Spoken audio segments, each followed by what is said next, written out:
They were used to this, but here I am. I've been on the high school tour. That was it. Here the White House, here the White House was empty.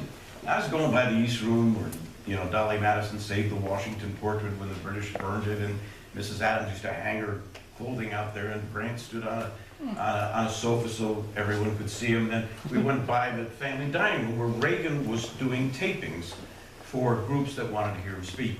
And this is the room where Kennedy told the Nobel laureates there has never been this much talent in this room since Thomas Jefferson dined here alone.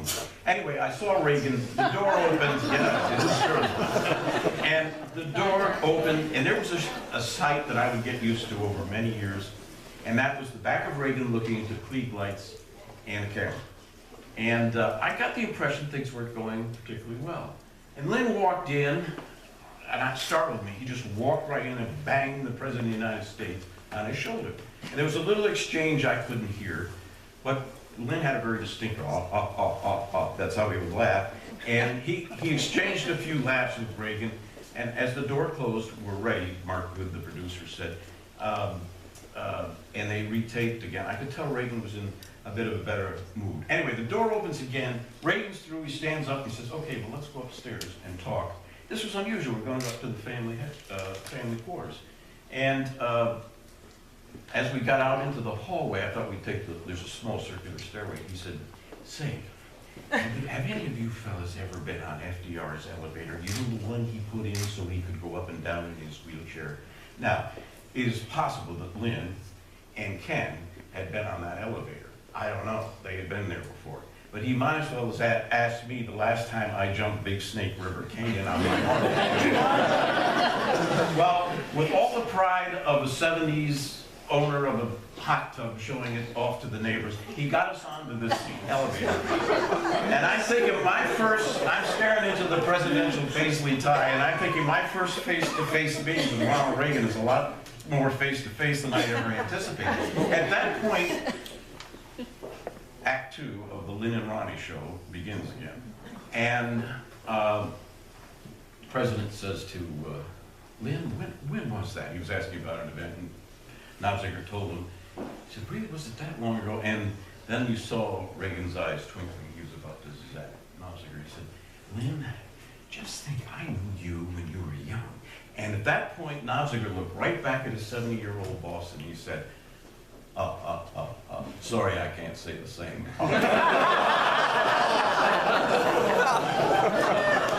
Now, Reagan almost always got the better of Lynn. And he looked at Lynn and he went, oh, you got me. The door opens. We all pile out into the family headquarters. Lynn and Ken and Reagan are roaring with laughter. Mrs. Reagan looks up and says, oh, it's Lynn. And I'm walking out like this, sort of smiling wanly. And Nobziger said to me, yeah, I remember you over in the corner. You were looking all pale and frightened by what was going on. Anyway, we sit down.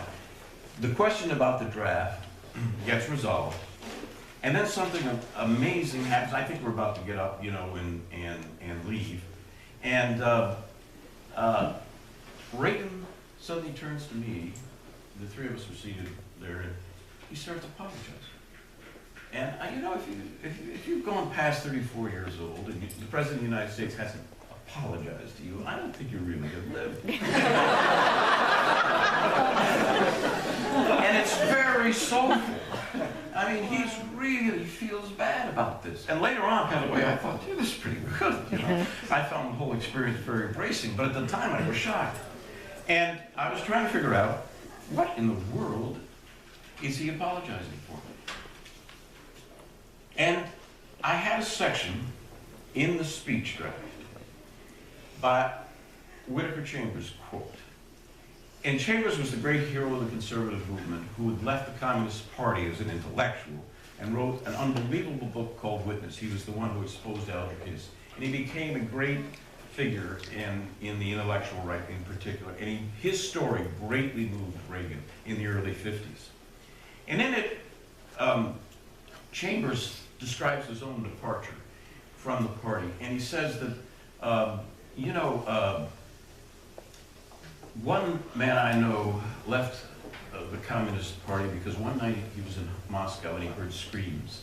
That's all, he heard screams. And there's this powerful section that I had put in the speech. What communist has not heard those screams? They come from all the torture chambers of the Lubyanka to the Canton to all across China, and it's a very powerful, very powerful section.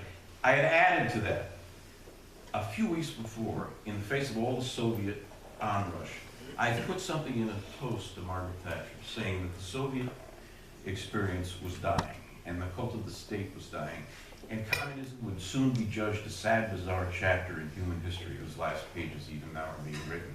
And Reagan, many people objected, but Reagan decided he'd leave it in. So I put something in a little further rhetorical flurry. I talked about, will we see another spring for Prague, referencing the 1968 one that had been crushed by the Red Army? Will we see Solzhenitsyn at the Finland station where Lenin had come to first lead the Bolshevik revolution? And it sort of went on like that, and it was a high mass in the Lubyanka, the great KGB prison.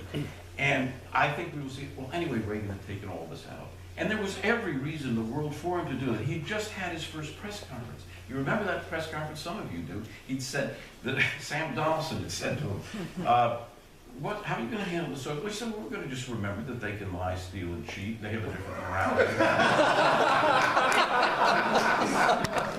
He said, they don't believe in the good things. God, the afterlife, religion. And, well, I want to tell you, folks, Washington got the vapors.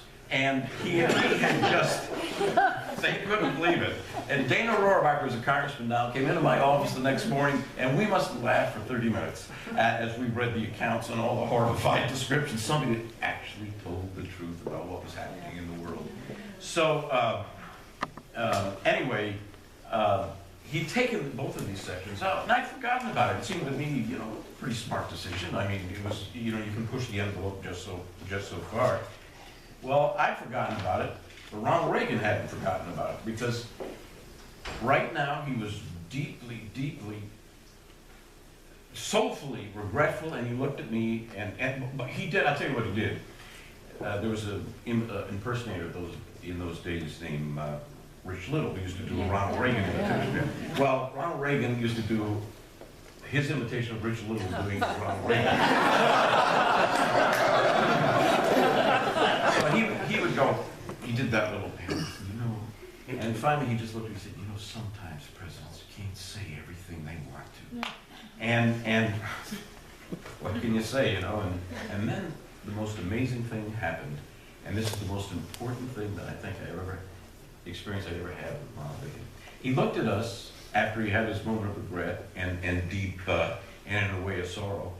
He looked at us and he said, say, do any of you fellas know when Whittaker Chambers first started losing his faith in communism? And I was the Chambers expert, right?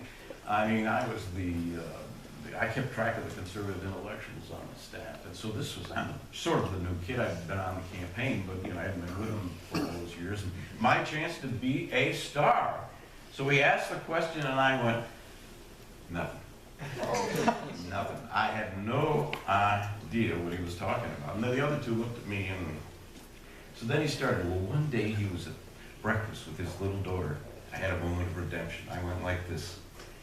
I pointed to my ear. And Reagan looked at me and he said, yeah. And then he talked to the other two. And what it was about was, Reagan had talked about how Chambers writes. He was a very dedicated materialist as a communist. And then one day, he sees his little daughter's ear and notices the artistry and the purpose. And he says, could this be an accidental, a purely quantitative event? C.S. Lewis writes, those who are non-believers, they talk about our faith. What about their faith? I mean, think of the things they have to exclude from their reality. So he goes on and he tells this story, and it's very moving. And well, I'll tell you, people asked what was his anecdotal magic? Why could he hold an audience with his stories? And I realized it was because of the magic those stories always had for Ronald Reagan. It wasn't, he just wasn't telling, he told a story because he loved it. And I would see this many times, but never quite like this. He was transported, he was transfixed, he was glowed. He was glowing, and of course, I was like this, and I was right there with him in the sacred Ronald Reagan, Whittaker Chambers moment, and we lost Reagan for a moment, and they kind of lost me for a moment, and not for long, because then came the voice of Lynn Knopfsinger. Does this mean, Ron? Does this mean the Russians are going to take it in the year? Reagan looked right, I was shocked, right? He just despoiled the whole second. Reagan looked right at me and he said, isn't he awful? Isn't he just awful? So, he is awful, he really is. Anyway, you see what he was saying there, though? And I've always said that from that moment is the key to Ronald Reagan's success. You know, people forget that religion and that religious perspective, the Judeo-Christian paradigm, is not just about how to live or the code to have in your life. It's also how to think. That's what that religious consciousness taught us. That ambiguity and certainty aren't contradictory, they're complementary, they go together. The whole idea of mystery in the world is not just, thanks, Buck, the idea of mystery in the world is not just about what we don't know, it's about what we do know. You can't have a mystery if you don't know a lot anyway.